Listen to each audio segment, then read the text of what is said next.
তোদের মতন অভিনেতাকে per month নেটফ্লিক্সের খরচ নিয়ে কেন ভাবতে হবে?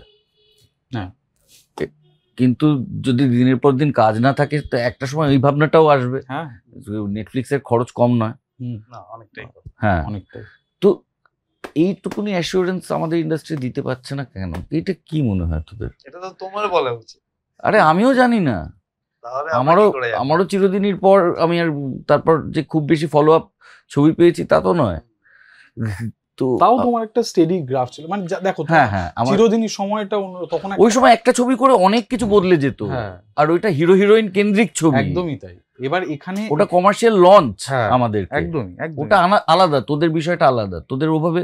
আর তখন মানে দেখো তুমি চিরদিনীতে মানে অবভিয়াসলি মানে তুমি আর যদি ওই সময় সিঙ্গেল স্ক্রিন অনেক বেশি, সিনেমার একদমই দর্শক অনেক বেশি, গ্রামের দিকে এত ইয়ে হই হই রই রই, তখন স্টার জলসা আসেনি, হ্যাঁ তখন শুধু জি। হ্যাঁ, ইভেন সিঙ্গেল স্ক্রিন ভয় হওয়ার বন্ধ, মানে বন্ধ হওয়ার ভয়ও ছিল না, কোনো ভয় ছিল না।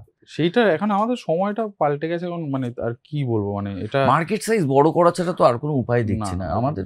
বল্লভপুরের রূপকথা, মন্দার বা এরকম কিছু কাজ যেগুলো না ইন্ডাস্ট্রির যে কি বলবো যে লাইন আপে কাজ হয় তার থেকে একটু ব্যতিক্রমী জায়গায় দাঁড়িয়ে আছে। ফলে কি হয়েছে, এর সাথে ইন্ডাস্ট্রির ম্যাচটা কম। আমাদের যে বাংলা ইন্ডাস্ট্রিতে যে প্যারালাল যে কাজটা হয় তার সাথে এর মানে তুলনা একটু কমই আছে। সেই জায়গা থেকে বলতে পারো একটি ব্যতিক্রমী কাজ যেটা ভালো হয়েছে, লোকে পছন্দ করেছে, তার সাথে এই পুরো গোটা ইন্ডাস্ট্রির যে লাইন আপ কাজের তার তুলনা করে যদি আমি যখন যা যা হিট হয়েছে সেগুলো সেই সময় ব্যতিক্রমী ছিল বলেই কিন্তু হিট হয়েছে, খানিকটা ধরে নাও তাই। এবার সেইভাবে প্রডিউসারের ভাবতে হতো, সেটা একদমই তাদের কল, আমার কল নয়। আমি জিনিসটা নিজেই বোঝার চেষ্টা করছি বলতে বলতে, যে ধরো এই জিনিসটা আলাদা হয়েছে বলে যদি হিট হয়ে থাকে, কিন্তু বাকি প্যারালাল যে কাজটা হয় ইন্ডাস্ট্রিতে বা আমাদের বাংলা ইন্ডাস্ট্রির কথাই বলছি, তার সাথে এর খুব একটা মিল নেই। এবার সেই জায়গা থেকে যদি আক্ষেপ করে থাকি যে আমি এরপরে কেন বল্লভপুরের মতো কাজ হচ্ছে না, বল্লভপুরের মতন কেন বা ওই ধরনের ভালো কাজ হচ্ছে না, বা সেরকম ভালো কোনো কাজে ভালো চরিত্র পাচ্ছি না কেন, তো সেই আক্ষেপটা খুব একটা জাস্টিফাইড হবে বলে আমার মনে হয়।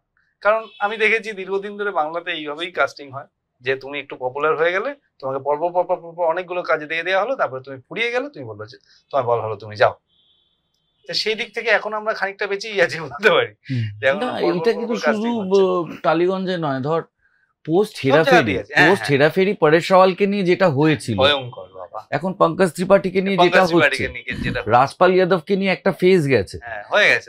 হ্যাঁ, এটা কিন্তু সবাইকে নিয়ে বম্বেও করেছে, কম বেশি হয়েছে। বোমান ইরানির একটা সময় গেছে, বাবা সেই তো ক্যারিয়ারই শুরু করলেন 50 পরে।